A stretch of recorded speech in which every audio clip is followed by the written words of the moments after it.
Bye-bye. Interlock. That is, you interlock the two. Now stretch them quite as... Soccer. And the... Quiet, please. In exactly 15 seconds, we'll be on the air.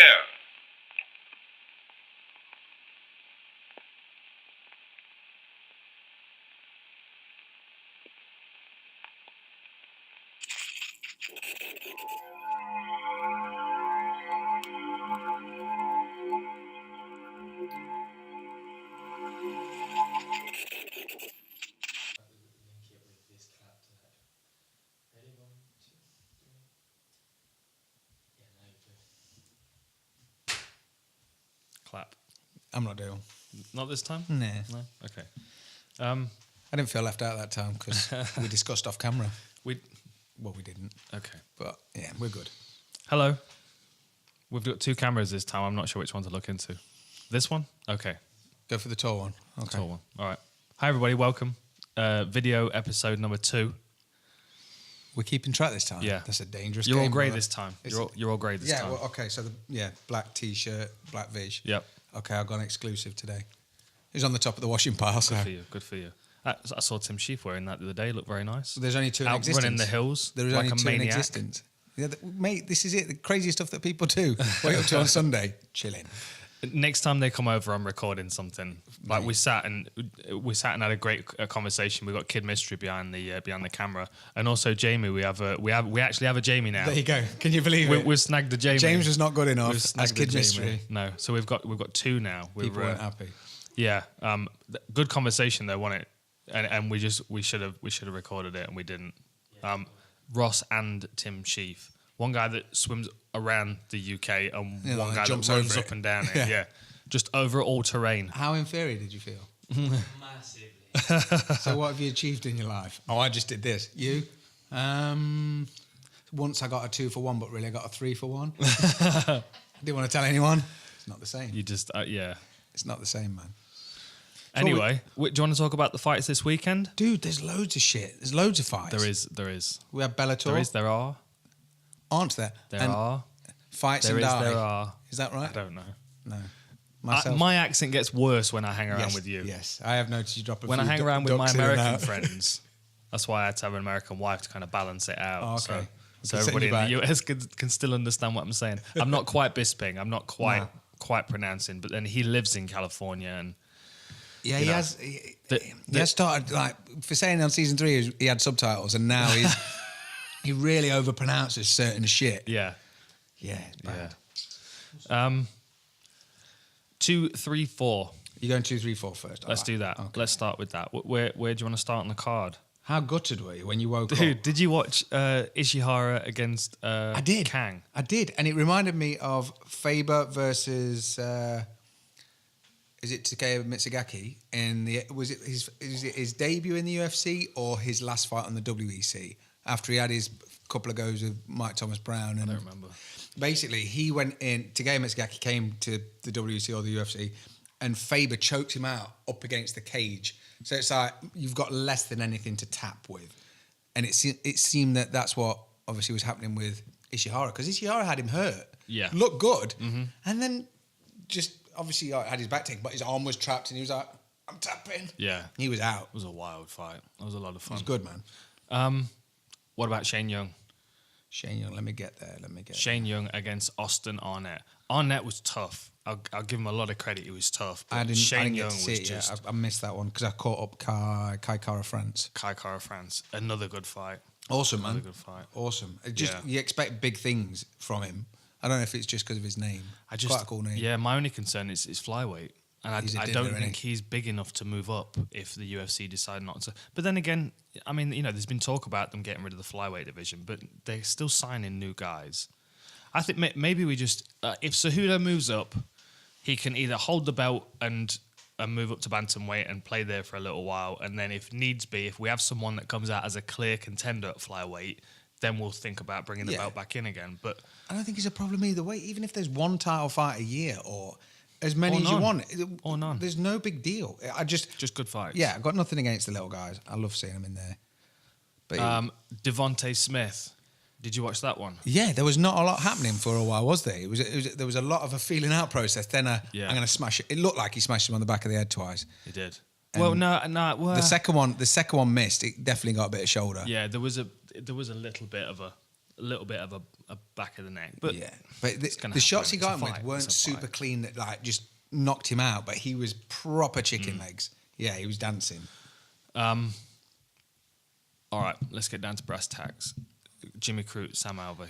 Are we going to upset your friend? I'm not going to upset him because I've got to sit and talk to him about this. Shit. The thing was, I didn't know if he was doing it on purpose, purely for content, for listen. Because I know the first episode is good, but I don't know if he's like, right, I need to get a clear example of a awkward stoppage. I can't believe you would accuse him of that. We've got it recorded and videoed now. Yeah. So, no, you're going to have to do a podcast with Mark Goddard now. No, dude, you're gonna have to. Yeah, you're gonna have to. I don't want to. I don't want to sit next to him while he explains it because he's going to be angry about it. I think he's just going to walk Dana me down. was mean to him. He was. I think the thing was, it was almost an unnecessary mean because he was saying, I think, what everyone wanted to hear, but at the same time, you've got a bit of a degree to sort of protect that. Dana loves the drama, though. He does. He loves the drama. He does, and you can't disagree with him because there was a guy that disagreed with him about interim titles, and yeah, right. The thing is, with the Tony Ferguson side of things, I completely get it because it's like he's got it, he's won the interim title, and then stripped almost immediately. And the problem was that Conor had an interim title, and it just seemed like there was a lot more given to that side of things. Whereas as soon as it was Tony, it was like, nah. And his explanation makes sense. Look, if you're not gonna, you put up or shut up, and unfortunately he dropped out. But the guy was like, yeah, but he was still back. He was still back before that had even happened, or before that belt had even been given away. And it was like, we had his chance. It's like, all right. It just, yeah, he sounded like he doesn't like to have any disagreements. No, the thing that I think people, well, first of all, I'm not really bothered about the belts and all that kind of stuff. I just want to see really good fights. That's and it. The belts are only relevant if I look at both fighters in the fight and think, yeah, these are the two best in the world. And when this fight's over, we'll know who the best, whatever weight it is in the world. Like, the thing is, featherweight at the moment, women's featherweight, sorry, there aren't really many clear contenders. And now Amanda Nunes has come up and beat Cyborg. I don't think she's going to stay at that weight class because it's not really a natural weight for her in comparison to bantamweight. But then there are no clear contenders. There are other fighters in that weight class, and those other fighters need to have a few fights to kind of, prove that the standard's there to go, okay, this person is deserving of a championship It's belt. like top 10 and, yeah, it's just proving that point, getting up there, working that way, getting past journeymen like Cowboy, like Bisping, for examples. Cowboy at 155 might not be a journeyman, though, If he beats Conor, dude, that puts him right up in the conversation for title shots. And that's it. And I think Conor's I'm not saying he's running out of credit, but the thing was that on his rise, he was picking people out and telling them how he was going to beat them. Now he just seems a bit more. He knows he's got a couple left in the tank because essentially you're going to want to tune in and watch him, but it's not the threat that it was before. Does that make sense? Yeah. So before, when he was saying like, I'm going to do this to such and such, and he does it, then we're saying with Eddie Alvarez, it's all right, I'm fixing it. You carry on. Good, I'll carry on. But then when you see how he fought Eddie Alvarez and just took him to pieces, that was impressive, beyond impressive. And so I think when you saw Cowboy at the time doing the same thing and he was rising up and he fought RDA, and obviously he hit that. He hit that big red button on Cowboy's stomach. But I don't think that sold Cowboy enough and showed how good he is.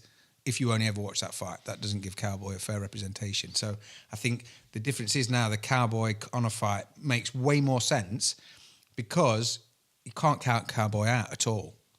But you'd be interested because you know that Conor's going to get a stand-up fight rather than someone that nullifies his right and takes him down. Yeah. The thing I'm concerned. I'm not really pulling either way. I'm just excited for the fight. But the thing that would concern me for Cowboy is the fact that Conor's a southpaw with good kicks. Yeah. And for people, his stomach. Yeah. People expect the left hand to come from Conor because that's what he does. But because people expect it, he's so good at setting people up. I always go back to a combination he hit on Max Holloway up against the fence, where Holloway was backed up and he was expecting the left hand to come and kind of baited him with the left hand and then threw a lead uppercut right under his lead arm and just caught him clean. A what? The Russian. Is that what it's called? That's what you said. Is that what I called it? Can you remember when we were breaking down other fights and you said that Connor's was it Lead Russian. lead Russian? That does ring a bell. I feel like somebody. Oh, I think Mark Henry calls it the lead Russian. I can't remember. You had a really in-depth description about it before on one of the other podcasts in our conference Well, it's call. a good thing somebody's videoing this kind of stuff because I am losing this information out of my brain as quickly as I'm. I tried to gaining it. retain some of it, and like I said, I can remember a word which was Russian. But other than that, it's gone. Was the Sam Alvey fight stopped early? Yes, I'm telling him. I'm texting. a little bit. Yeah, just text him now, just to say.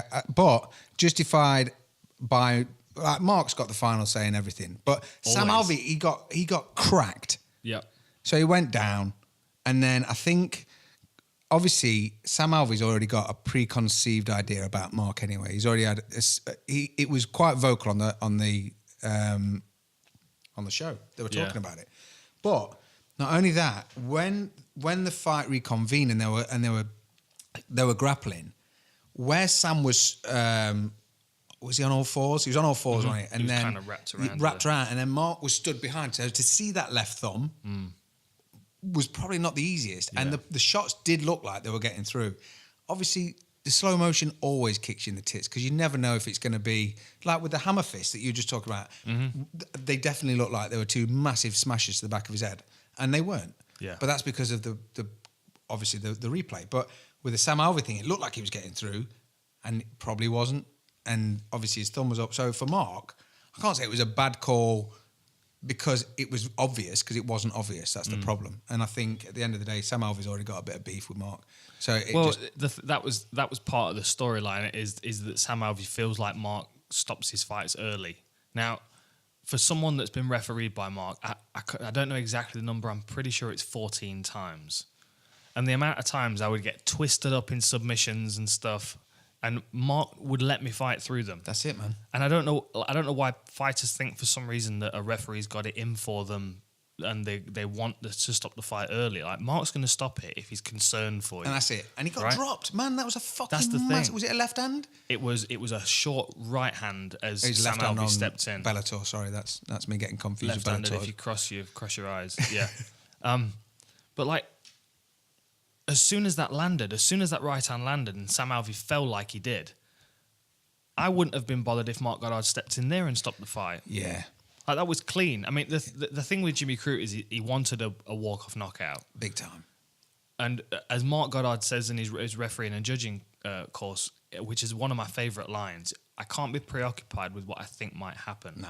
And that actually applied to Jimmy Crute because he thought that he was going to land that one-punch knockout. And just wandered. Yeah. You can't, and especially with someone like if you start fighting somebody that you know can be switched off with one clean shot, Sam Alvey's not that guy. No. Like, save your one-punch knockout for someone you know you can drop and... You're bringing Chuck back in. But like with Sam Alvey, you've got to make sure you catch him one more For time. real. Yeah, because he's known for being durable. Right. And it would have only taken one more shot and Mark would have been in there to stop Kill it. shot. And the thing is, I don't think Sam Alvey was ever completely clear after that. And when he was on all fours, there was no strength in his posture of his upper body. That's the thing that stood out to me. He was kind of collapsed down, his head was on the canvas, and he was taking shots. Yeah. I think it was an easy 50-50. I think if it's the same with the Cejudo Dillashaw the other day. Let it go 2 more minutes and he might just get absolutely ringed out. Or he might recover. I mean, we've seen ridiculous recoveries. You've seen people come back. Look at Czech Congo and Pat Barry. Yeah. Czech Congo's literally dead and revived 3 times and then That's one decides of my- just to throw one Hail Mary and Pat Barry Hail Mary. wakes up like 20 minutes later. So the problem is it's that danger. But if Sam's already coming in with a bit of a chip on his shoulder and then obviously unfortunately it's the last thing you want to happen. And obviously it's going to be on Mark's mind of it because no matter if Mark agrees with what they're saying, he doesn't ever want to be playing up to that. No. Because obviously he's there for their safety at the end of the day. Yeah, he texted me yesterday. Actually, he must be on his way back, and he put, "Guess what the next podcast will be about?" and then a sad face. Oh, dude, Yeah. that's a long plane ride home, isn't it? When he sat next to Sam in business class. All right. He said it's the most finite and unforgiving sport I've ever known. That's what he said. Yeah, but the I worst don't thing know is whether he he's wanted me to read that out. Apologies if you didn't, Mark, but I thought it was poignant. Poignant. It is, because the problem is as well, he's I didn't know I was just gonna use started that doing word. a podcast with you. I didn't know I was going to use that word when I woke up Poignant. today. Poignant. Spell it. I can't. Me neither. I'm not even sure I'm using it in the right context. Oh, mate, it freaks me out. I'm glad they don't do spelling bees like So- they do in America. No. Because, I wouldn't have got anywhere on that. No, 21st century, anybody can talk into a microphone now. I I mean, have you seen some of these people on YouTube? I often go into What? text. If I'm trying to spell something, I go into text, I get the wiggly line. It's like, dickhead. I'm Yeah. like, sorry. And it's spell it for me. It's just the dickhead line. Ooh. You know what I mean? Yeah. I don't cuss enough into my phone for it to be autocorrecting that No, kind of thing. even if I'm spelling something wrong, I mean, the dickhead is the line underneath that pops up as if to say, you don't know how to spell good. It's like, okay. And it just reminds me that I'm a bit of a biff when it comes to spelling. My phone did one time. I was trying to type Gatwick in, and it autocorrected to goat sucker. I can't imagine when Mate, that's ever been The used. amount of shit I've sent, and it just autocorrects the most random shit. Right? And I'm like, no, I wanted to. Yeah. I wanted to say Ducking. that. I don't want to say ducking. I've never ever wanted to I say. didn't even know that's a word. Oh no. Anyway, we've tangented. Slight tangent. I'm going to take you on a world of craziness in a minute when we get to Ricky Simon. So it was an early stoppage, Yeah. and you want a rematch? No, I don't care. No. Don't get me wrong. I don't mind Sam Alvey, but it's not like He I'm wasn't winning jonesing. the fight, though, I'm not was he? jonesing to see him again. No. I like him a lot. I think he's a great guy, and he's like, he doesn't always look the part, but he comes to perform, and he's had a lot of fights in the UFC. But me, Jimmy Crute, I'll watch him again because he seems quite exciting. Yeah, I like Jimmy Crute, and he's got a lot of potential to improve as well, and clearly got a lot of power. Especially if you're knocking out Sam Alvey like he did, he almost completely put him out. I like it when someone's got a lot of weight of their hometown on their shoulders. When it comes to American fighters, Brazilian fighters, there is a massive abundance of them. Whereas when you got someone like Bisping, yourself, Jimmy Crute, and they are all about that, they get a massive boost from representing. And I think Jimmy Crute and Sam Alvey, you could play it out 10 times, and it could be a lot closer than what this looks like. But You're a video game guy. That tattoo on his chest. is from Is it like Resident Evil. Is it Resident Evil? Yeah, It it's is. the umbrella. The umbrella. I knew I recognised it. Yeah, I think I'm not a big believer in regret, but that's like No regret. That's no regrets. RAG. That's a prime real estate spot to me, and it's like when you get something like that, you need it to be a full Fill the space. I for like, real. Yeah. You need to dedicate the theme of that side is going to be Resident Evil or whatever. But it was a little bit. Yeah. My mate's got some guns. Do you reckon you could do this? What are you doing? Tapping on the desk. Is it Rainbow? Are they called the Rainbow Squad What is- in Resident Evil? I don't know. Stars. I played Remember Resident Stars Evil on for the about list? 10 minutes. It scared the shit out of me and switched it off. Real Yeah. life's scary enough. I don't need that kind of. I realised I nonsense. couldn't stab any. All I had was a knife, and these dogs are running around, and I'm like, fucking. And then it just slowed me. Every time you get to a door, I'm like, Yeah. yo, just I put me through just- the door, Yeah, dude. just open it. Yeah, not but the my thing is, favourite. if you're walking around a place like that, I would kick through every door anyway. Yeah. You know what I mean? 100%. You want to dramatically enter a room. When you need to close it quick, you're like, It was when there was a jump through the window in one of the first corridors. I'm yeah, like, that was I'm it. When the out. dog comes in, I'm and out. you've got your knife, and you're just I'm out. circling. So, Not good. Circling with the knife. Oh, you got like 6 bullets. You're not used to analog control. You're like, shooting at the ceiling, spinning around, shooting at the and ceiling. you're like, bro, just That's me stand all still. day. All day. I played Nemesis because I had one of those things on, the PlayStation 1, you could plug in like a power pack, like a cheat card, but it would chip your PlayStation. Did you have a PlayStation 1? That sounds illegal. It was dead illegal, but I Wait, was selling that a lot never of... happened. This is all fiction. Yeah, imagine, because this guy that I knew sold a lot of games as well. That guy that you knew. Yeah. Fiction. This Entirely fiction. fictional guy. That Guy Good Ritchie looking movie you're dude. talking about. Tell us that Guy Ritchie movie sketch that you're talking about. Which one? No, this one. Okay, yeah, this one now. Yeah, definitely this one. And Chipped your PlayStation. I had a chip PlayStation, and basically the first time I put Nemesis on, which was Resident Evil 3, I think, it basically said, all this, yes. And it just listed through and just put all the cheats on. So I bombed out first level with a full shotgun. I was like, just murking people. So I could play it if I could cheat because I'm terrible at the game. But if I had to earn and find bullets, Yeah. fuck that. No. My mates have been playing Red Dead.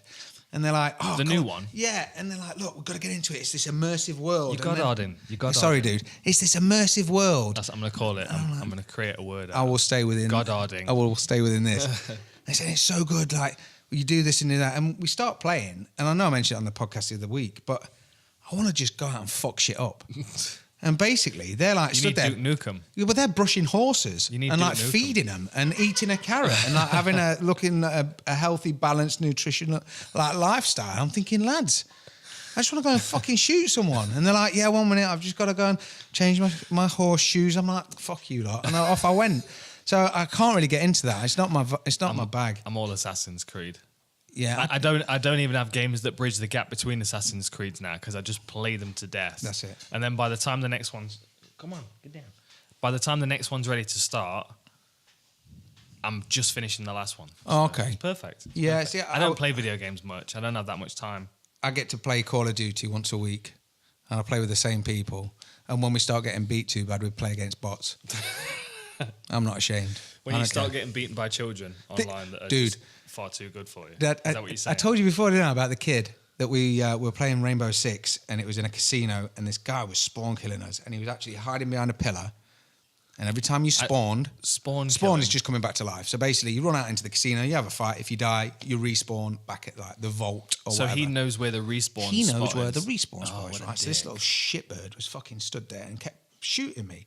So every time I come to life, I get shot, and you can't do anything about that.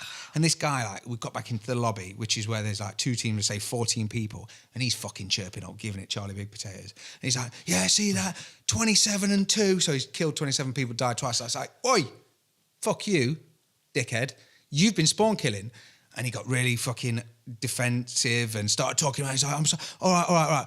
Let me just play. And I'm really sorry. I won't do it again. I was like, and we give him a round of fucks. We were all fucking horrible to him. That's like being a judo black belt and entering jiu-jitsu as a white belt. Yeah. Play the game. Yeah. Just play the game, man. And this was like, what, midnight on a Friday night. So we're all playing. And then eventually got talking to him, and he played with us for about another hour after that. But he was all right. He was fucking, he didn't cheat. He was good. Gets to like midnight, and we hear this voice, and he's like, "Oh, lads, I've got to go, quick, got to go." And we was like, "What? What's up?" And he goes, "My mum's coming. She says I should have been in bed at 9." And I'm like, "Whoa, easy. How old are you?" He's like, 14. I was like, "Fuck." You know, the things we said to him couldn't be published. But don't cheat. Don't cheat on a game. Ultimately, his parents should have not had him playing online at midnight. Yeah, for real. Against a bunch of savages like you. Yeah, and if they are, at least play fair. Exactly. Fuckface. There you go. Yeah, so There you go. well, we told him. There was a bunch of kids yelling at an adult outside the other week, and I was watching through the window, and I'm like, what is going on here? Like, this adult is just taking this horrendous amount of abuse from these kids who have clearly Mate, not been disciplined very well. This is it. And at no point could he walk up and just open hand slap them around the face. Right? Just a real lazy. When did that stop being a reasonable thing for adults to do? Were some adults taking advantage of that opportunity where you could just... I think I got a lot. 'Cause there is a point. I got cracked. My mum would drop me off at a kid's house. Obviously, when I was the right age to be dropped, I'm not like 26. Go and play.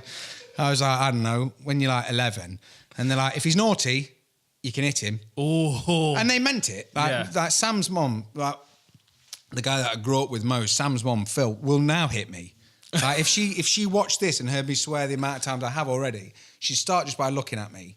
I'm as going if to say, I'm very send her a disappointed. download link. Send her a download. Oh mate, yeah, she'll whoop me down. And we'll video that. But that was the standard. Like she would drop Sam off at That could be the our house intro. and be like, you can hit him. That'd be the intro of the podcast. You get... Just as a full on, Yeah. whooping. Yeah. Yeah. But you can't, like when we have other people's kids around now, and like they sit there and they're like just sat at the top of the stairs peeling wallpaper off, and you're like, oh, for fuck's sake. Really? When are you going home? And it's like, I'm stopping the night. It's like, you fucking not. Do you know what I mean? Just like other people's kids, you can't whop. You can't. No. There has to be a line. Nephews, you're right on nephews. Yeah. And but I don't know. I think some of the kids that are around here, I think we need to start taking it back. I'm going to start wearing a chest cam. Just in case. If I get out my car one day and that little kid's But yapping, they're educated as well, because they'll coach you and they'll say, I'll educate him. you can't touch me. Little shit. You're like, motherfucker. I bet you would say condit Yeah. under his breath or something like that as well. But like, My grandma would have just punched him. She Still now. she would. Still No, now. Bob, Yeah. she would have just I haven't seen her since we've been recording this, and I know there'll be something I've said that's wrong that I'm just going to catch on. for sure. Yeah. Problems, Absolutely. That was Jimmy I'll Crute. tell you what, Montana De La Rosa Smashed out, didn't she? really good, didn't she? Yes. Yeah. And she wants to fight Paige Van Zandt next. Looks strong. Yeah. Super strong. And she got the bonus, which was Yeah, good. but how good is that to come out and straight away call out Paige and you think, Do it. that's a good You got fight, to, man. right? I like It is it a when good I fight. like it when people choose. It's good. Take out the names. That was a good performance. I think she's definitely worth keeping an eye on. And the other thing I like is that her husband is an MMA fighter as well, isn't he? He is. Hang on, I'm going to find his I name. thought you were going to say Hank then, and I was like, No, do I not know a fighter called Hank? Mark De La Rosa. Mark Okay. De La Rosa, who is also very good. I've been enjoying watching his fights. Well, they can have dominoes all week, can't they? 50 grand. No, not anymore. I mean, they're both fighting, aren't they? I mean, I would imagine that they don't both fight at the same time. So I would imagine they alternate training camps, which means that she's they're just always sat there with dieting. Mad pizza, No, and he's you like, couldn't what are you do doing? it. She's like, 50 grand. A marriage would never last. Like No. she would have to sync up with his diet for sure. Yeah. She couldn't be around him eating that kind of nonsense. No, they'd want to kill each other, wouldn't They they? would. More so than normal marriage. Exactly. Can you imagine that? Yes, I can. Yeah. But she was impressive. Purple belt, Brazilian Jiu-Jitsu, 3-time All-American wrestling as well. I did not know that about her. I haven't called didn't. any of her fights yet. No, but she looked dominating. She did. She looked strong. I mean, I don't know where Nadia Kassem is at in her career. I feel like she's not quite ready for UFC level, No. it seems. No. But yeah, De La Rosa's one to watch. If she beats Paige Van Zandt, and if she dominates Paige Van Zandt like that, Yeah. that'd be really impressive. And the thing is, Kassam had a lot of pressure on her shoulders.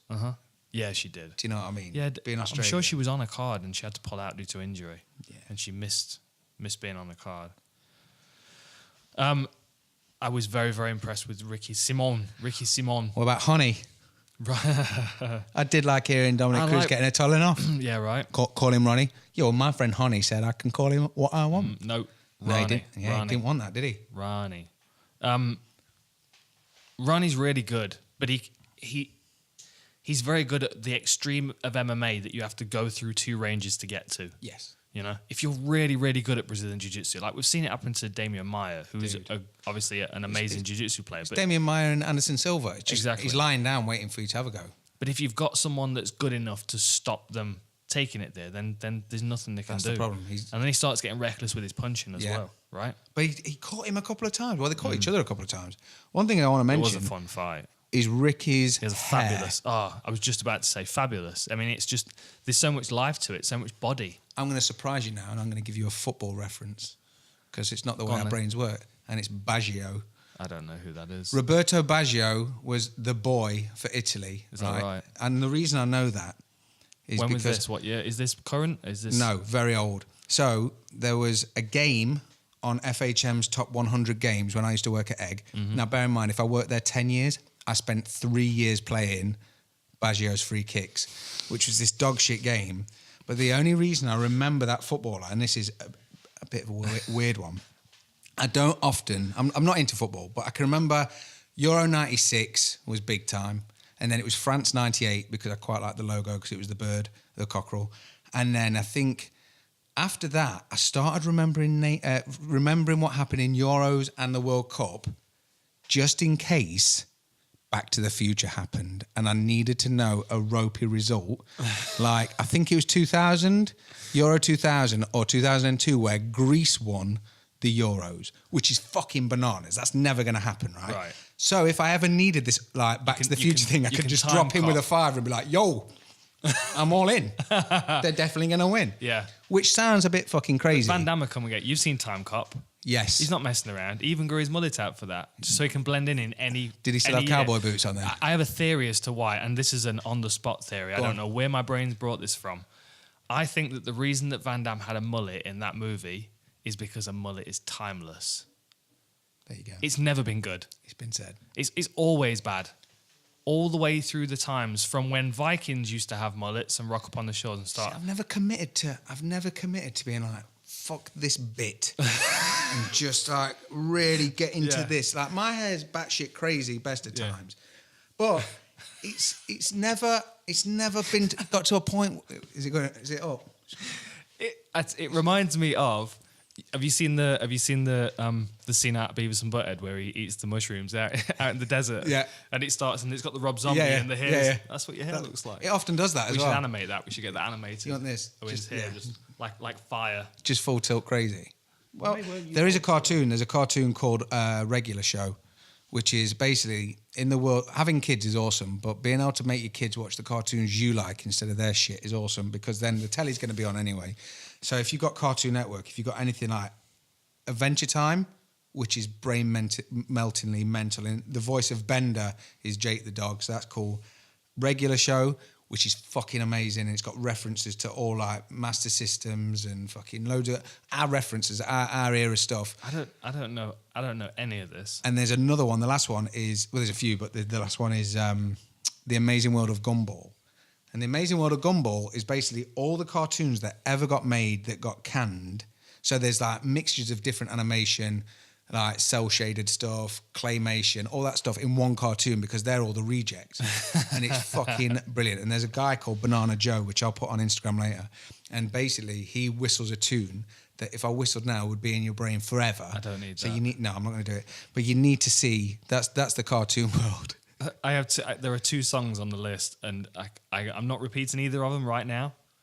Okay. But they're those songs that if I hear them one time, it's like 3 days and I'm done. I'm done for 3 days. I'm still whistling and I Homie hate Girl. myself by the end of those 3 days. You've had enough because you've changed the lyrics as well.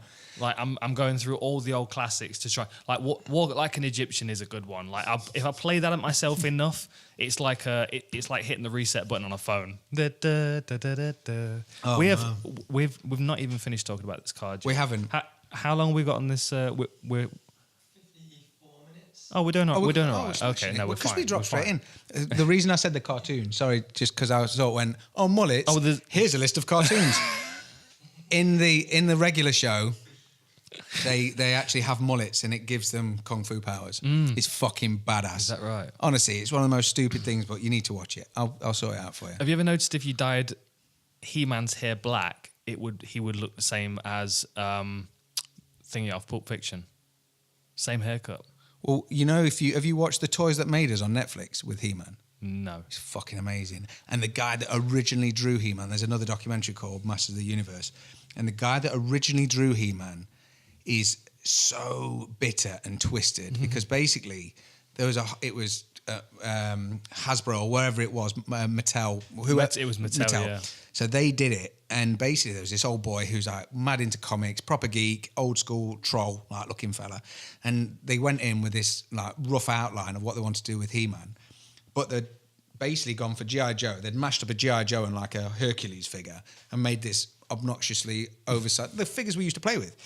And basically this guy drew it. I had all of them. I loved them. Yeah, for real. It was amazing. But he never got full credit for like creating He-Man. Really? And now he's on Netflix and he's just sat there just surrounded by portraits and pictures that he's drawn.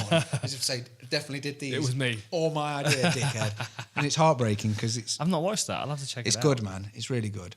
There's too much good stuff on Netflix. And I find myself watching, the same things over and over. Big Mouth. You got me into Big Mouth. Did you watch the Valentine's Day special? Day I one, texted you? I have. Right. It It is was good. brilliant. Really good. Anything else you want to talk about with Ricky Simon and Rani Aya? I just thought it was a solid 30-25 was an odd scorecard, but I thought it was a solid performance, and against the right matchups at bantamweight, he's a really interesting fight to watch. Yeah, I mean, I'm looking forward to seeing him again, and maybe the mullet made it stand out. That You makes know me what I mean? remember him. The thing is, there's that many people coming in now. The amount of times I'll start watching a card about, fuck, I know this guy. Yeah, and he's like 15-1 as well. 15-1, that's impressive. Yeah, Gracie Barra Portland. Oh, okay, he's up northwest coast. What you saying? Happy days. My friend Mac Danzig's just moved up to Oregon and opened Danzig MMA. Oh wow, Dude, I wish I was in that area because Mac Danzig has got a hell of a brain on him. yeah. Oh, isn't that where Chael Sonnen's from? Portland. Yes, yeah. That's where the old Team Quest was. Yeah. I went to train there, 2005. With Randy. Dude, they were all there. Imagine walking in. It was. I was there early because I wanted to show I was eager beaver. I was staying at the Econo Lodge across the road. Terrible place. What did Econo Lodge stand for? It's not just. No, that Econo- was it. It was Econo. It was was a an full economy economy lodgings. lodge. Yeah, awful. It's too obvious, isn't it? Yeah. I lived off a microwave and a kettle for 2 months. You don't even own a microwave, Mate. No, I don't anymore. I've consciously made the Nightmares. effort not to bring a Rustler's burger. Not that I eat that shit, but you know when you're a bit peckish and you want that and some like proper. We have good proper vegan junk. protein bars here. Oh yeah, mate. The Pulsing ones. Yeah, They need I to sponsor think the Ben's eating podcast, my 'cause wrapper. I tell you what, I could eat 10 of them a day. We're moving on to one of my favourite names. Go on. You've got something to say, haven't you? No, I'm just buzzing that he got bumped up. Lando. Yeah, It's a Star Wars character. fucking name, love mate. Lando Vanatti. He's amazing. He is awesome. Do you reckon that? Hell of a performance as well. What did it look like? Mariano had turned up, I just don't think he expected Vanatti to be as aggressive as he was. mate. He went even I when mean, he gave went it, after it, didn't he? Was it a Chased him Kimura? down. Yeah, it was a Kimura. He like not even 8 seconds to go, and he was like, "I'll take your arm." I was like, "Oh, if you want, you can hold your own shorts." He just Right. didn't. He didn't seem. I watched it twice, and he just didn't seem connected. He didn't seem like he was that bothered, and it was more when he was stood there. I was like, he just didn't seem like he was in the moment. No. Maybe it was being bumped up to the co-main, though. Maybe it just kind of... I can't imagine it would make much of a difference, to be honest. They were the main event of the undercard, weren't they? They were meant to be, yeah.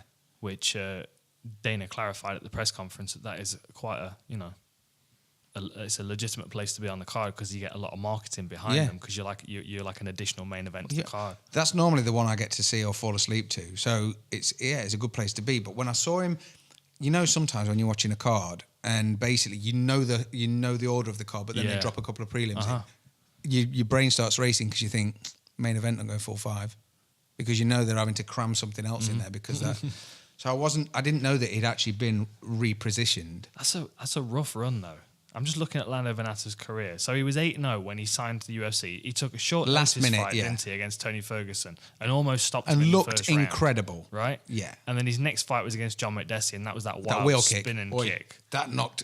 That was beautiful. Yeah, that knocked his. But then he's flipping gone- jaws crazy. Lost to David Tamor, draw with Bobby Green, lost to Drakkar Close, and a draw with Matt Favola. Like, gets that many who has draws? a run like that? I don't have one draw on my record, I don't think. But I'd still put him in any card.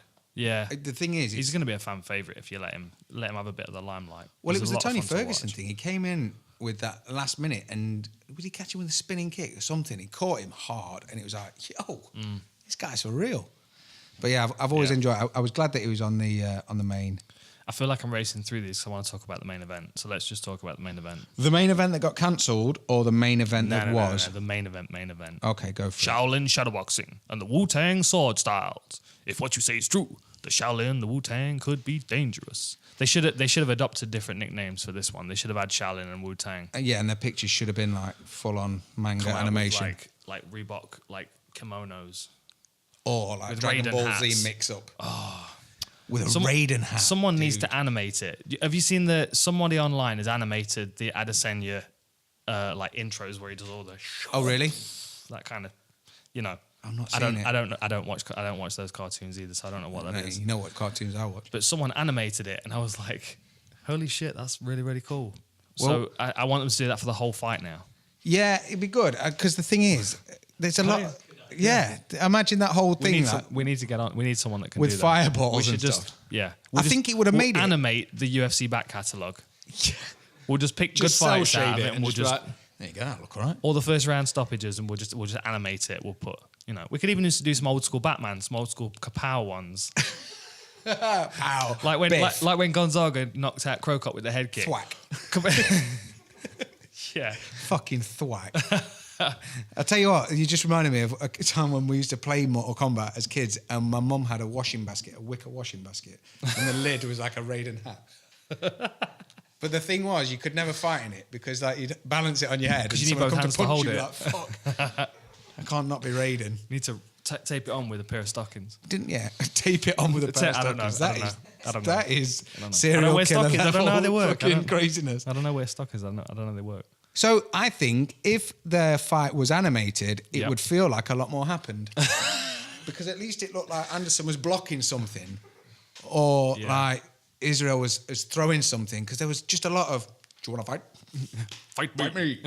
And don't get me wrong, I know, Maybe someone should dub it. mate. They could put a whole dialogue in And there. a piece of wood drops in, and then it's like, balls, don't hit back. Yeah. You could get like 36 Chambers of the Shaolin and Big Boss and all those ones that are really like cheesily dubbed. And then like the in between rounds, someone just drops in. It's like O'Hara has disgraced our family tradition. Fight. Do you know what I mean? Yeah. And it just kicks off. A little like pause, like a cloud bubble that comes up. Man. Little scene can play in the. That's it. Yeah, of Mei Ling stabbing herself in the stomach. Tong Po in the corner. There we go. And it's like, not too cow. I think that would have made it a lot more exciting because the thing was... I enjoyed it. I enjoyed it. I enjoyed it because I watched it live. Okay, well, I didn't watch it live. I'm going to say to someone, hey, you've just heard about the UFC, watch this. Yeah, that's the problem. Like the But thing it's a was... good fight. It was a good fight to watch live. Yes. I think when I watched it, I was gutted because I knew there wasn't another main and I was running through the fight quite quick. I was watching with my father-in-law and the problem was... Steve's a legend, but he's not good at keeping secrets. And I knew I had to watch it quick because he knew the result. And I knew at any minute he could have gone, yeah, well, now I can see. Now I can see. He's not even doing anything. I'm like, oh, and I'll read into too much shit. So with that in my mind, I was like, just get through it. And we watched it. And he did, to be fair to him, he didn't say a thing. But he was right. He said he just doesn't look that interested. He doesn't look like he's trying to fight. He looked like he was surviving, but not attacking. Yeah. And the problem is he's just lost a bit of that step. He's lost a bit of that speed. I wanted something fantastic to come out and for him to just have that massive resurgence and seem like the Anderson of old. But he just looked like he was waiting to be cracked. He's much better at dealing with people when they're coming after him. Yeah. And I think Adesanya was far more patient than he expected. Yeah. He kind of hung back and he waited and when he was talking at the press conference afterwards, he downloaded Silva's game. Yeah. Like he's like, okay, he's done this. Now I know he's going to throw the flying knee, and he knew exactly what Anderson was going to do. Well, you compared it earlier, if you don't mind me saying, to Wonderboy Till, but with more happening. Yeah. And I think you're right. It was Wonderboy Till compressed into 3 rounds. Yes. And the thing was, I don't know if it's just because I've been conditioned to expect more from Israel. Because he is a flashy motherfucker and he's looked good doing it. But I wasn't surprised that Anderson lasted as long as he did. And he didn't look terrible. It wasn't like he's been on a run of chuck losses. No. Do you know what I mean? There was still some good fights for him as long as he's match right. I'd watched the Weidman fight that was mentioned at the all press. day. Yeah, I'd watch him fight a few people. Maybe that. I'd watch him fight Rockhold. That definitely, would be a good fight. Definitely. And Rockhold needs someone that he feels that he can actually beat because he keeps coming in like, yeah, the Bisping thing, fucking fluke. All right, wake up, Luke. Yeah, wake up. Do you know what I mean? Yeah, and it keeps happening for him. That was a shotgun up in the mouth. It was awful. But I think.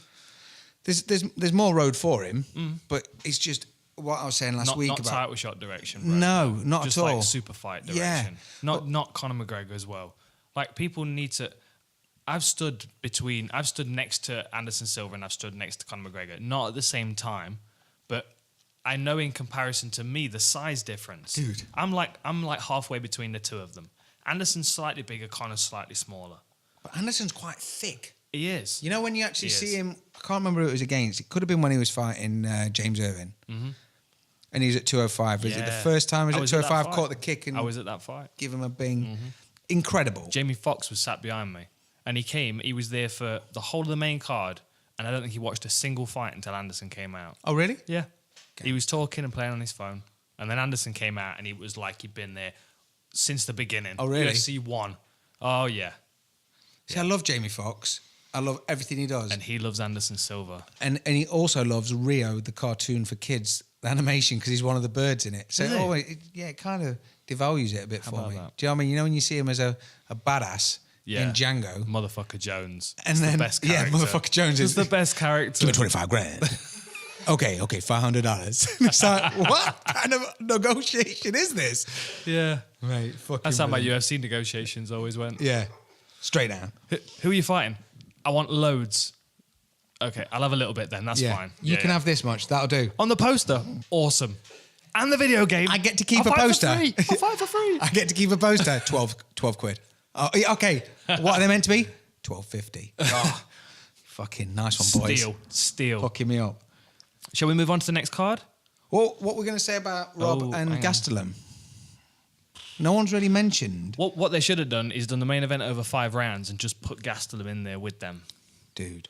Ladder with the belt hanging Henry Cejudo, even Henry Cejudo with the belt on, hanging, Just above hanging the down. octagon. Just sat First there one like to- in an aerialist ring. Yeah. First one to tag Ready, Cejudo. Right? Tag First one Cejudo. to tag Cejudo gets the belt. The thing is, it's how dangerous it would have been. And you can use biological weapons like ringworm and staff. Yeah, just try and kiss him. It's like fighting with dog shit on your hands, isn't it? Oh, man. It's like fighting with dog shit on your The hands. thing is, it was the stare down. You see the stare down when he had the biggest whitehead on the back of his Yeah. neck, and someone has photoshopped Austin Powers doing the mole thing, bully, fucking right on his neck, and I was like, imagine if he went to, you know how painful a single spot can be. Like it can drop you to your knees if you got a spot like here on the This is the inside of your cutaway nose. bit on its own. You know, like in the inside of your nose, you're trying to pinch that, and it's like, you've broke your arm before, and it doesn't hurt as much as this. Imagine if Whittaker like goes to crack him, and he just releases that whitehead. He's like, you look like he's gone to a bukkake party. Do you know what I mean? Like, yo, can I have a towel? Kevin's just spooged. Kelvin, just spooged all off the back of his neck. And then he got kicked in the stomach and exploded, and there's poo everywhere. What the fuck? I'm not saying that someone dying is funny because I know that he's all right and he's out of surgery, but the minute that someone said his intestine was... Like, Dana came on and said his colon was sticking out. You can't say that. You can't say that without thinking like some random fucking... Sticking out of where? Some Ren and Stimpy animation. Like a real fucking puckered up lips. What's happened? Colon sticking out. You got an ice cube? Nah, gonna have to operate. Do you know what I mean? So it was... So we're lucky that fight never happened. Yes, because this is a very quick tangent. But it reminded me, and people who have kids will know this, that the danger of poo bombs and something like Kelvin kicking Rob in the stomach that could have made him explode, essentially, and killed him through poo. When Libby was little, she hadn't been... She's gonna, in a few years' time, because these will still exist when she's... Yeah, when she's going to an fucking adult. hate... I'm sorry, Bing. I'm sorry, darling. Basically, she was a baby. She was not walking. She was like, not even one. And she had real bad stomachache. And you can't talk to a baby and say, what is it you feel like? Because it's not going to work. So, like, you try everything. You, like, do the Dumb and Dumber thing where you're rocking the knees, out with the baddie, in with the good. That wasn't working. I'm trying to pass the guard. Yeah, for real. Yeah, you're Throw it to doing the that. side. What was that? I don't know, Cowboy John. Something expensive. I don't know. But, so there we are. It's all right. It was my stopwatch. It's fine. Oh, okay. It's indestructible. So basically, she's not been to the toilet for a few days and is in bits and like constantly crying, and no one likes to hear that. It's just, let's get it dealt with. So basically, she'd been asleep for a while, and then me and Stacey had gone to bed, and we were sat in the dark, and she started crying. So I went and got her, brought her through, and Stacey says, give her a minute, I'll change her, see if she's been to the toilet. And bear in mind, it's pitch black. I can't hear or see anything. Oh, no.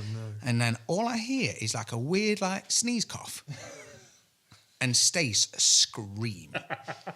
Now Stacey's, and this is like a Rob Whittaker has taken a kick to the stomach from Kelvin, and like someone stamped on a tube of toothpaste. And basically, Stacey's sat, and bear in mind, she's not wearing anything because we're in bed. So she's got Libby in front of her, facing her, and this tightest coiled up snake of shit. Sorry, darling. Sorry, Stacey. You remember the story, but it's all good. It was just on her arm all the way around, and it looked like this python was working its way up to Stacey's face. And the dilemma I had was, do I go for the baby wipes or do I go for my phone? I can happily say, I went for... That's why we were given two hands. That's it, man. Oof, mate. Snap. I was Baby literally wipes. like, yo. Because if it was me, she'd have videoed it all day. But, I mean, Libby went straight back to sleep. And we don't know what it was. She was just bunged up. But like a cork. It was like a poof, like a shotgun. Terrible. So I was just, as soon as I heard about the colon and the bowel and everything twist up, I was like, oh man, I've been involved in a few poo situations. So yeah. Yeah, I'm glad that we didn't. I'm glad that Rob didn't explode. See, the impression that I was given was not that he was going to explode externally. Yeah, see, I'm more visual. I just see like a... Rob's gone. Do you know what I mean? Sounds more like celebrity deathmatch than MMA. Yeah, to be fair. Is there anything else you want to say about that card? Are we done with shit stories? Shit story is done. Kelvin's needs to get some... We've got it. we've got to get at Caniston least or one, whatever. we've got to get at least one gross story in per episode. It seems. Yeah, man. Yeah, because otherwise, how are we going to put people off driving? I mean, it's not going to work. It doesn't work, does it? Okay, so that was Saturday. What were you? Are we going to mention Bellator at all? No, I think we should. Big well, love to Jimmy Jim. Warlord. Yeah, Nice one, Warlord. Jimmy. It was a steady performance, a mature performance. Because the let me take a minute. The guy just didn't open up, did he? The guy just didn't open up. He just didn't. I thought he you were didn't. going to get emotional. Well, I would have done if he'd got a post-fight interview, which he didn't, and he should have got a post-fight interview, and Fucking he didn't. hell. But I would have gone done because Jimmy always gets emotional post-fight. Yes, He does. I do love Jimmy's. It was when he fought Joe Villasenor, and then he went a bit fanboy after he knocked him out, and he was like, the guy was like, "How are you feeling?" He was like, "I just fucking knocked out Joe Villasenor. What do you think I'm feeling? Feeling the bollocks." Yeah, it was good. It was a good performance. Jimmy just needs. I think he needs to take a break for a bit. That's what I've said this to him. He knows this. He needs to take a break. We're opening a gym. He's going to be the best coach. He's going to be amazing. I think now he's almost easy. And he's now ticked that off his own brain. He's ticked it off. I think he's got that win, and it's against a seasoned vet. It was Former He had a lot UFC of guy. fights, didn't he? Yeah, man. This is it. And obviously Jimmy stood there and he had a go. He looked good in his shirt. He did. Full Reptile Radio. And he's like, yes. Shout out. Yeah. Yeah. The thing is, when you watch him working with other fighters now, like all of a sudden it's occurred to me what Jimmy's calling is. Like all of this whole fight career has been experienced to be a world-class coach. Well, the Jimmy that we saw walk out with Dean at Cage Warriors and the Jimmy that nipped round for his T-shirts before the fight, two different Jimmys. Yeah. His face all sunk in. Yeah. And he grows his beard out, doesn't he? To He make does a himself little bit, look yeah. bigger. Yeah. Yeah. Full on red beard. But yeah, it was wicked. It was obviously we had Terry on the card as well, which it didn't go Yeah, as well, I haven't watched unfortunately. that. I don't have TV. I only have Fight Pass. So Okay. I haven't watched that. I'll pull it up. I'll try and pull it up. Yeah. It was it didn't look like Terry at all. And it wasn't really long enough to really give much of a you can't really break it down. I mean, essentially he landed a shot and then they clinched and then he got his back taken. But he looked good in the weigh-ins and everything. He's massive at 155. This is it. The thing is, the thing that always concerns me when fighters move down weight classes is how much of their training camp is focused on getting their weight down. Yeah. I know he's been out in Thailand for a lot of it, but like Dean keeps a good track of his weight, and Dean's a specialist when it comes to weight cutting. Well, he never Terry's seems to a have a big problem, dude, does he? though. He Terry's never a- seems to have a problem making it with Dean. Like I look at Jimmy and Terry next to each other, and I think to myself, well, like physiologically, they're about the same size. So you would think that if Jimmy was plugged into Dean's diet, that he could get to 55. But then, what would that do to his performance? I mean, I think a lot of people are fighting closer to their weight now. Yes. And I think that a lot of people perform. I think Cowboy's a good test subject because we saw how good he looked at welterweight. I think the thing is, though, you almost have to rerun exactly the same fights. Yeah, that's the problem. Because though, you isn't it? can't, put Cowboy against RDA now and where RDA's mindset is at after he's had that loss and trying to get back to the belt himself. Is it going to be the same fight? It's unfortunate you can't ever make that same comparison directly. Same thing we always talk about, though, is another weight class right in the middle. I like 162. Yeah. I think because it's right in the middle of lightweight, welterweight. It doesn't need to move anything. And then that's a good stopping point between the two busiest weight classes in the sport. Well, you just want to see everyone comfortable. It's like when everyone's talking to TJ about, I mean, I was listening to a bit of the podcast and he was saying, when I fought, I was at 149. Yeah. He had to be at 125 the day before. Crazy. And now he's at 149. And it's Crazy. that's because he's still conscious about the fact that he feels he was robbed and all the rest of it. But it just seems like such a massive effort that I don't know if he's being 1,000,000% honest with himself about how he actually felt. Yeah. Because he looked completely different to normal. Yeah. And that's why when you want to see someone at their natural weight, you just get that more comfort knowing that they're like, it's my walk around. This is cool. Like, Yeah. I know Bisping used to be he was at light heavyweight when he won Ultimate Fighter. Yeah. And then to drop to middleweight, at first you're like, fucking hell, you're crazy. And then when you see him at middleweight, you're like, nah, it looks about right. You're not going to expect him to go lower. No, especially when you stand him next to, someone like Thiago Santos or Anthony Smith or Johnny Walker. Insane. Like you go, oh yeah, okay, I can see he's a middleweight because now. exactly why. Yeah, but then there are guys like Gleason Tibau. I always used to look at that guy and go, Why have you not how finished is he that a tattoo? lightweight? Like, how is he a lightweight? Yeah. It doesn't make sense physiologically. Same thing with Anthony Johnson when he was at welterweight as well. Well, I can, Ridiculous. I can never believe you fought him. Yeah, I know. That was a long night. Co-main event of this weekend is a good example. Is James Vick. Yes. Like James Vick, I feel is, especially if he had a stopping point, and Paul Felder as well. If there was a stopping point between lightweight and welterweight, those two guys would be perfect. We could make that fight 162. I think we get a better performance out of both guys. Yeah. You know? Well, it's just more comfortable. It's not, the problem is like your training camp can be hard, but you can never get the weight ready until a week before. No. And that's the busiest week mentally. Yeah, that's yeah. the busiest week that you're doing other shit, especially if you are co-main or main and you're having to do interviews and handle yourself properly. Because you know it's like when you're doing something like that, you're going to be grumpy as fuck. Yeah, Do you know what I mean? absolutely. You can tell the fighters at a media day that are struggling. Yeah. I remember interviewing Darren for BT Sport, I think it was, before he fought Wonderboy. Yeah. And he was like, he kept having to stop and like lick his lips. Yeah, it's just uncomfortable. His throat was dry and he looks uncomfortable. And then his answers are not quite as sharp. Well, No. I mean, this happens for a lot of fighters, but their answers aren't quite as sharp because they're dehydrated, so their brain's not working quite as quickly. And yeah, I'd like to see more weight classes. I was having this conversation with someone the other day. Like every 7 pounds would be ideal, I think, at least for a few of the weight classes. And I don't think it harms it because people just drop into their own respective columns, if that makes sense. And plus we get more champions, more title fights. Have you got this weekend's card pulled up? I have. There's some good fights on this card. This is a good card this weekend. Mate, Like, Henan all the way Barao down. Henan First Barao fight. is the second fight.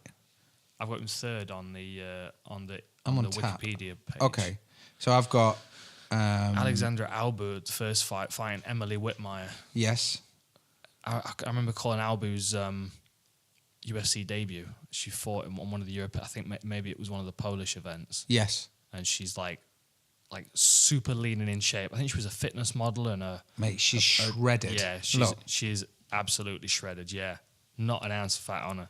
She fights real long. She's a good kickboxer. I think she's got a karate background as well. yes, And then she's Emily Whitmire. I'm remembering her right. She's a good grappler, isn't she? She's got a real strong top game, aggressive passing, and I believe so. Let me just drop into hers.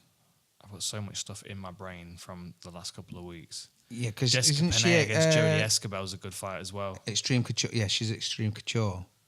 I've not heard from Jessica Penne for a while. No, When was her last fight? Yeah, April last year. That's been a Wow. while. and is she fighting? Interesting. She's fighting Jodie Escobar, who is Nice. Keith Jardine's partner. There you go. Yeah, she was the fighter that fought Carolina in Gdansk, I think it was. Yes, And she's a firecracker. She's like fast Constant, in and out. yeah. Yeah, always moving. But then Jessica Penne's got that black belt Brazilian Jiu-Jitsu. We never really see her use that a great deal. That's the thing. She always ends up kickboxing with people. I don't know why. I would like to see her use it happens more a of her lot, though, grounding. doesn't it? Yeah. When you look at people like George, season 2 Ultimate Fighter, what's his name? Rich Franklin's jiu-jitsu coach, George Gurgel. Gojo, yes, yeah. Fucking wizard. An Absolutely. absolute wizard. But just wanted standing to- up and banging. You're Yeah, like, yeah. George, Just wanted to Diego Sanchez. just with murder everybody. people. And Yeah. it's like, now I'm going to punch him. I don't know. It seems to happen a lot, doesn't it, man? Yeah. That Henan Barao against Luke Sanders is going to be fun. Luke Sanders is a good wrestler, and I think he's going to force Henan Barao to strike with him.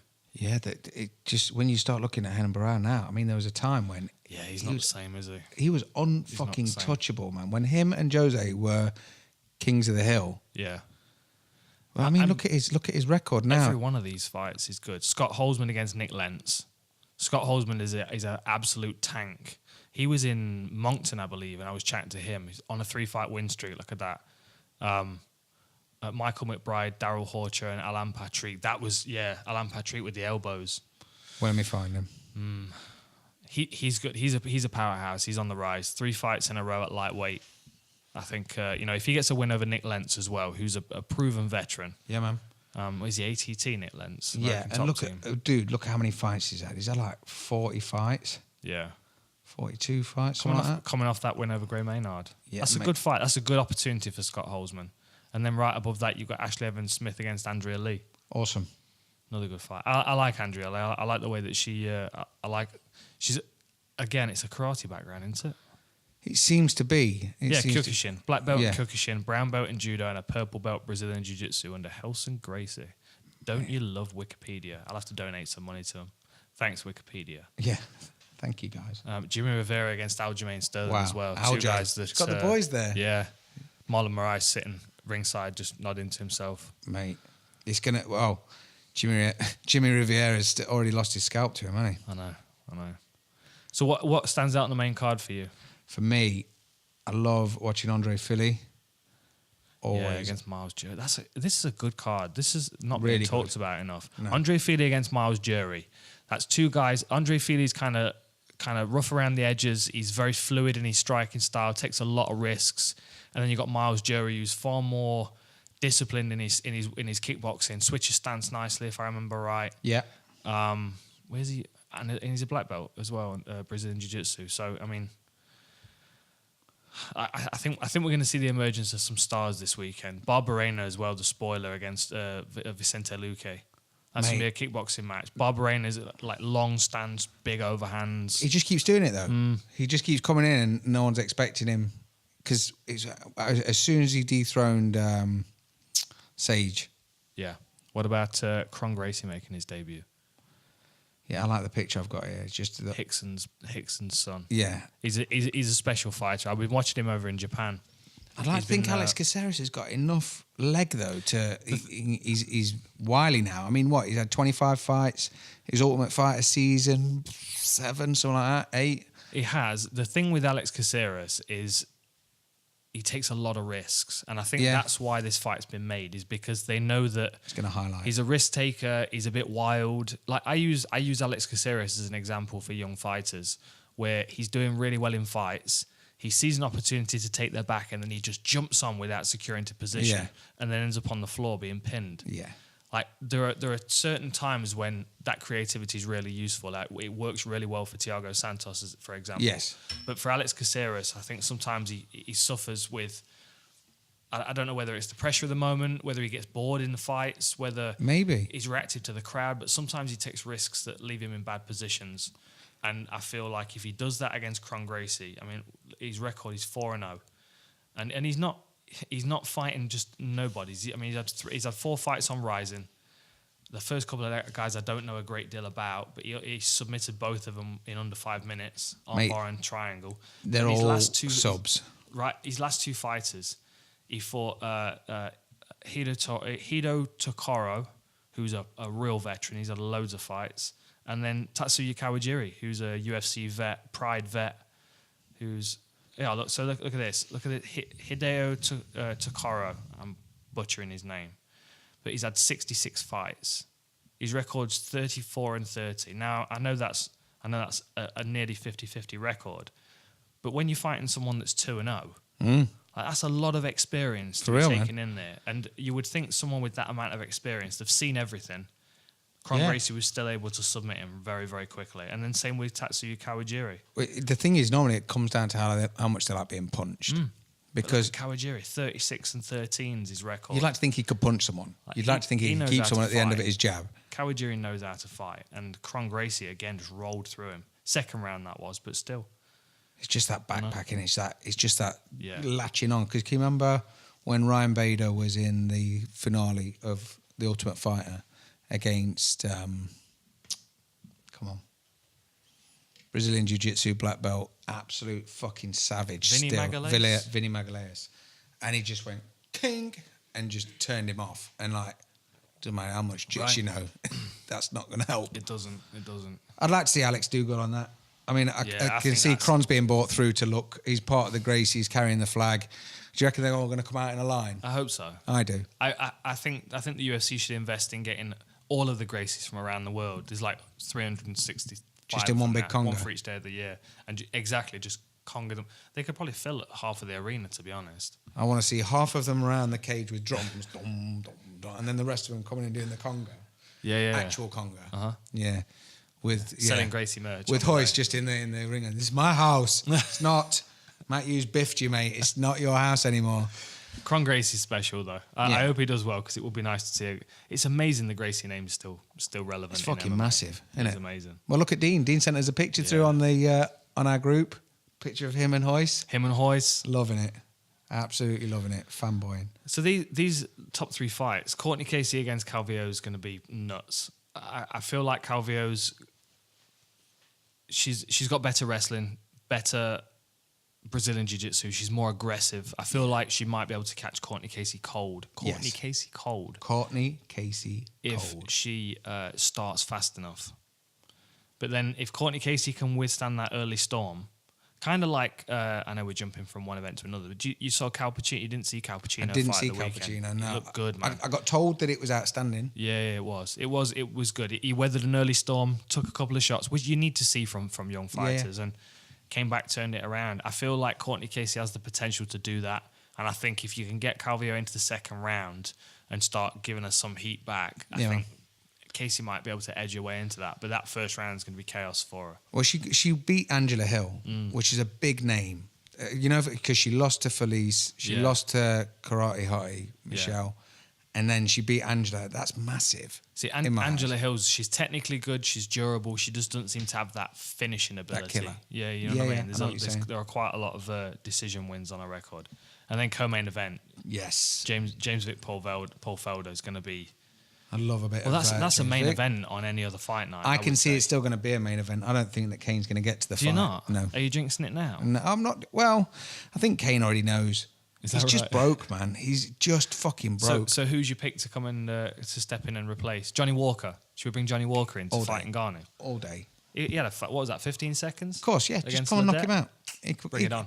Johnny Walker. Mate, put a bit of On pressure standby. on. I reckon Stipe is on. He'll put his name in there. Oh, I don't know. I don't think they'd use Stipe as a short notice because they could build him up as the former heavyweight champ. They want to use that marketing time. Do you reckon? Yeah. Like if you're throwing someone in there, it's gonna be a short notice heavyweight. Not Orlovsky. Not Overeem. I don't want to see. I What want about to see. Gustafsson? Yeah, I There can we give go. Gustafsson. Put Gustafsson in there. The thing is, Have you Anthony seen Johnson, Anthony just bring him back. sign with the bare knuckle boxing thing? Has he? Oh, he's gonna punch a hole in someone. That's terrifying. That's full. He's going to murder someone. Yeah, he's like 240 pounds. And the problem is, the guy he's fighting. It's not like he's not going to know him. exactly. Do you know what I mean? It's not like. Exactly. Are you good? Does he stink? The dog. Does he? Yeah, I got a whiff of some. Oh. Oh, dog fart. It's either Ben or it's Jamie. And Jamie's like, "Hey Ben, come over here a minute. What for? I need you to disguise this." Yeah. I don't know. Filthy. I think Kane's just broke, man. I still see him as the heavyweight champ. When he lost, So what do you He think never can lost. happen then? Do you think Ngannou's going to clip him? Do you think he's going to overeem him? I think he's. I Making don't the, know. Making the Colgate man. Well, remember when he fought on the first card against Dos Santos? Mm-hmm. I know he got punched a bit behind the head in the Mr. T patch, but he still went down like a fucking old deck chair. Yeah. Do you know what I mean? The thing is, he's not done a lot. He's not done a lot for when? How long? 3 I know, years? it's been 4 a long years? time. And not only that, he's going in against Ngannou. Who only needs to land one time. He's just a fucking animal. Like, don't get It's me funny wrong. because like Kane's only had 16 fights. It's amazing the impact that he's had on the heavyweight division. For real? Yeah, last time he fought UFC 200. Yeah, so that was July 2016 against Travis Brown, which, no disrespect, isn't a massive threat. No, someone that is And the one before Easy to that hit. was when he lost to Fabricio, which was 2015, and before that was 2013. So Yeah. since 2013, he's lost one and won one. Yeah. And That's Ngannou's batshit been- crazy, right? Ngannou's been active, hasn't he? For real fucking active. Like, he's been learning shit. Yeah, for real. He's learned shit going, "Oh, I'm not that good at wrestling." Yeah. How do you know?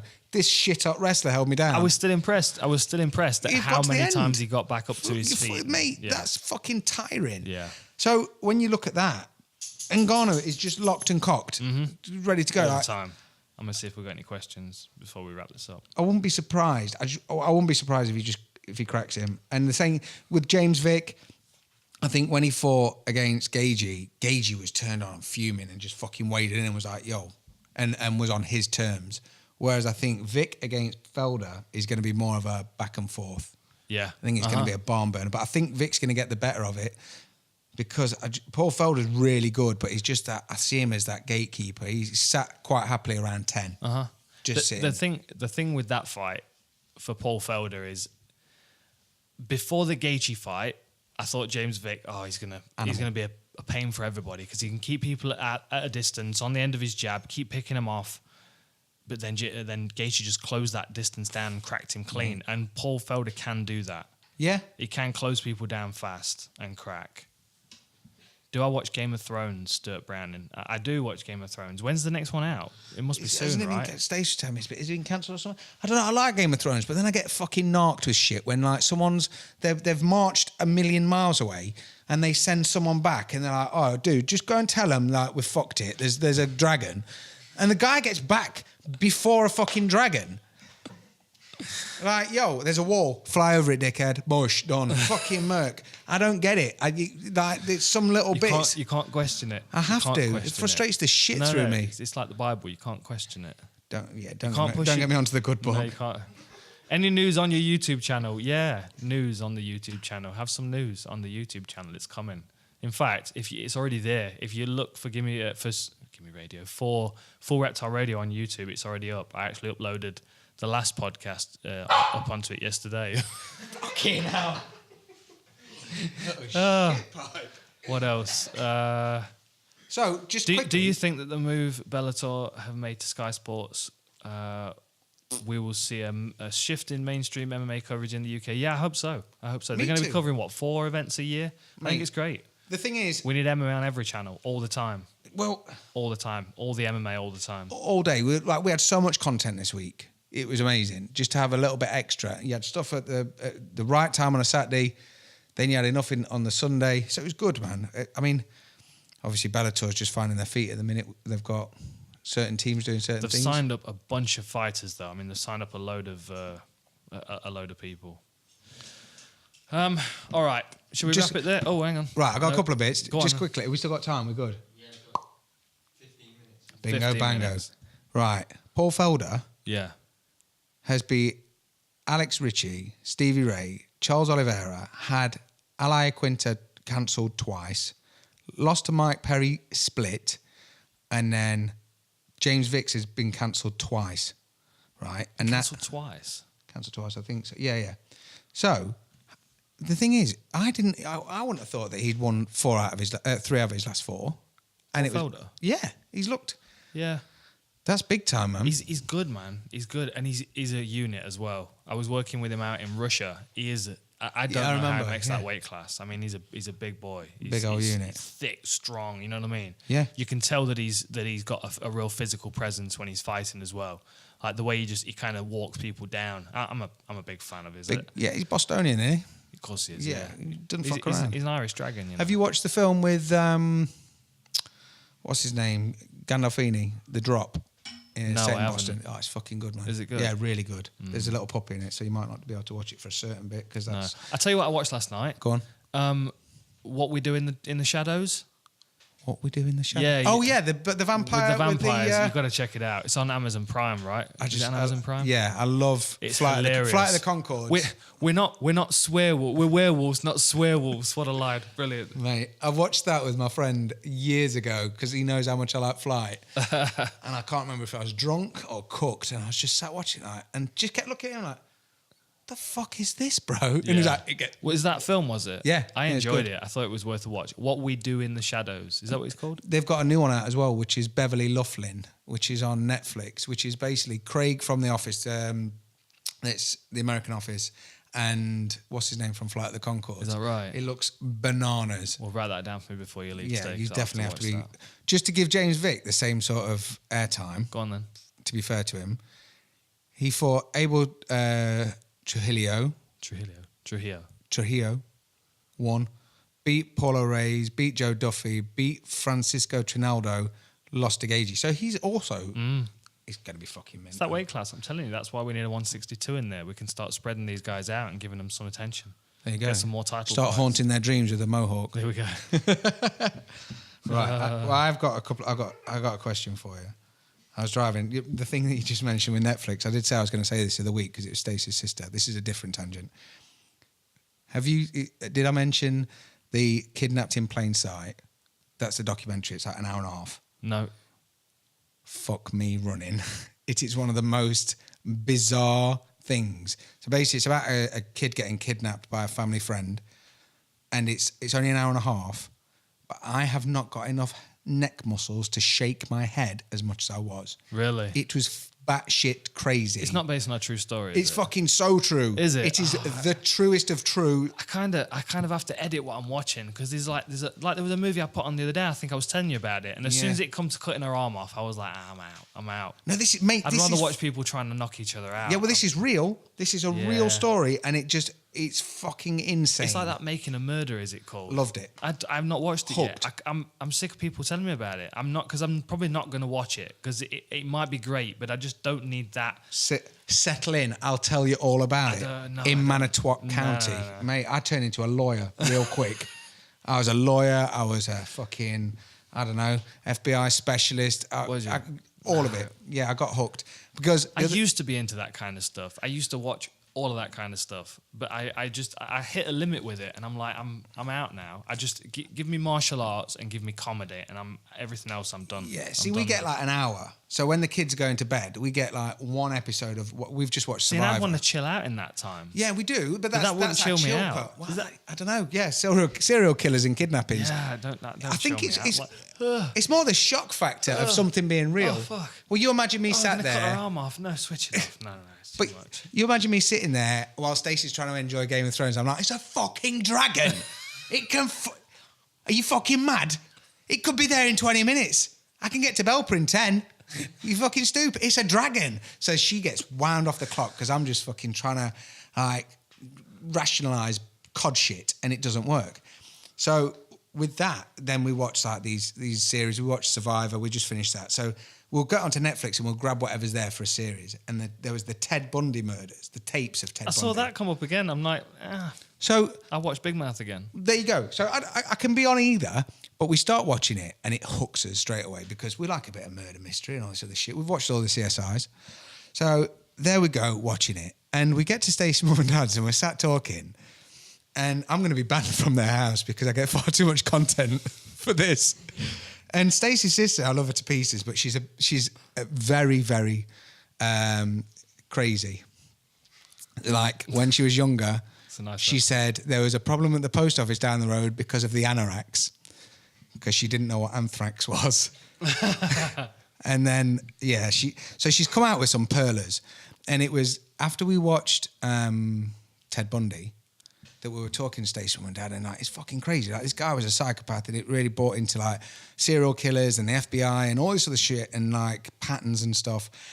And I always thought that Ted Bundy was a prolific motherfucker. Like, he's pretty well known. I'm not saying he's Genghis Khan, but fuck me, he knows what he's doing. And the thing was, he got caught predominantly by driving shit. Like, he didn't have his lights on at night, and the police pulled him up and he had his rapey murder kit. And it's like, yo, probably don't have that out, or just turn your lights on.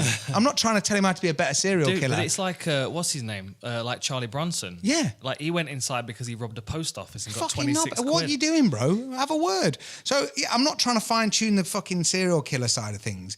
But we were sat there and we were talking about it for a good 40 minutes. At least if you found yourself in the right... Like, if you're a serial killer of today with all these documentaries, you've got a damn good chance of getting away with it. If you just, like, watch Dexter, watch as much CSI as you can. I still think you need that time machine. If you're going to serial kill, you've got to take it seriously, and you've got enough information on... How do we get away with this? I mean, you could probably get away with one now watching this... Yeah, I've watched Ozark. There you go. I've watched Dexter. I've watched all that. Ozark's fantastic. But it was one of them where we were talking about it for so long and referring back to other series where they were talking about... There's a series called Mindhunter, which is basically about how the FBI started profiling serial killers. And it's, again, fascinating because it's fucking real. So Lynn's turned around after we've been talking for a good 40 minutes and like everyone making reference to this thing and talking about how it was like the 70s was the golden age for fucking serial killing because there's no tech, no fax machine, no nothing. Right. And she turned around afterwards and was like, is Ted Bundy real? I fell off my chair. I was like, you're serious? She was like, yeah. So it's real. It's not made up. I was like, it's not Neighbours. It's not EastEnders. he's fucking full bollocks real. He killed shitloads of people. But yeah, so that was one bit of Netflix. The last bit that I needed to ask you about, because obviously music influences quite a lot. And I was driving home the other day, and obviously I was listening to whatever cod shit I was listening to, and I'd text you to listen to UB40. Mm-hmm. Then Kid Mystery messaged us and dropped a little bit of a, you should listen to this in there. Yeah, what they called Mets. Mets. That was good. Yeah, shout out. It was good. I'm putting song. it on my Next Give Me Radio playlist. It was good. Don't have it on a playlist where it's UB40 then Mets, because You'll definitely it might feel like you've just smoked Mets. Yeah. It's nowhere near on the same level. And if you're in that sort of chill zone, it's chill to aggro in 0.2 Yeah, seconds. no one wants that. No, that's like upsetting a lady. So basically, I was thinking about because my music taste is properly fucked up, but it always used to be old soul, Atlantic classic, stuff like that, Billy Ocean, Eddie Grant, Maxi Priest, just chilled stuff. Mm-hmm. Until my friend Curtis got me into Guns N' Roses. And it was mainly because they swore.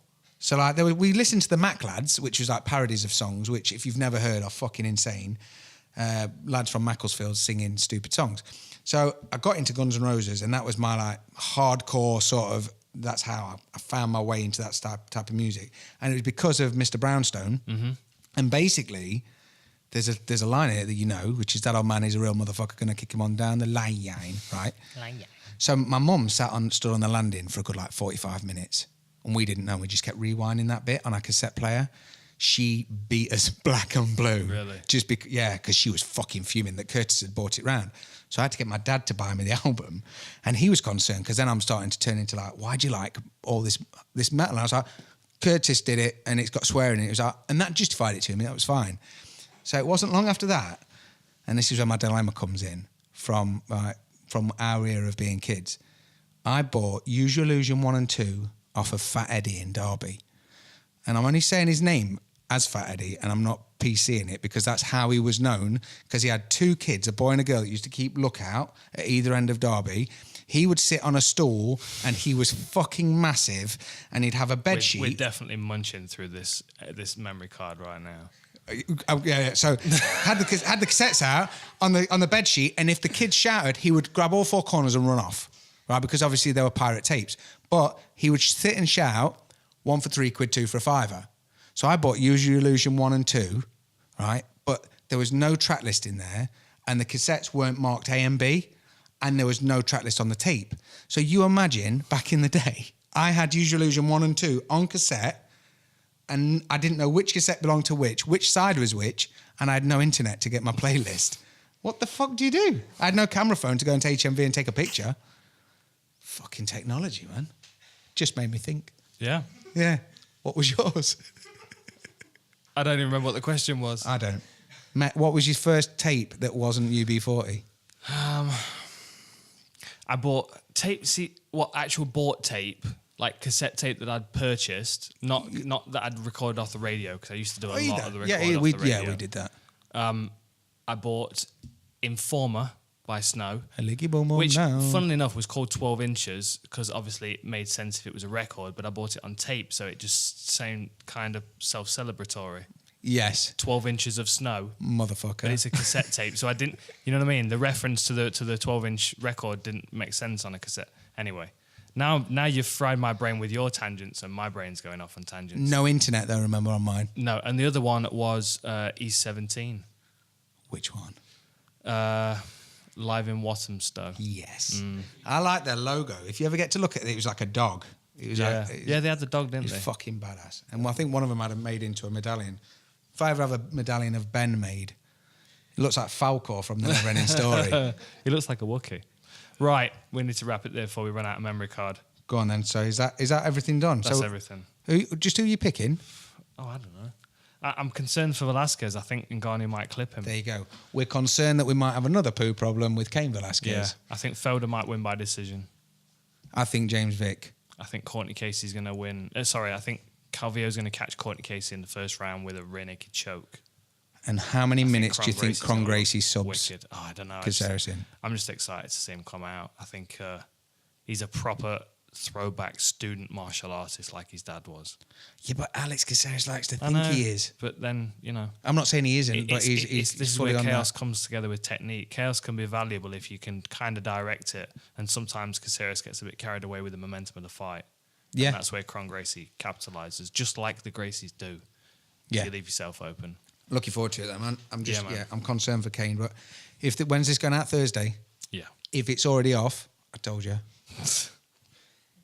Good place to leave it. That's it. Thanks for joining us. Catch you next time.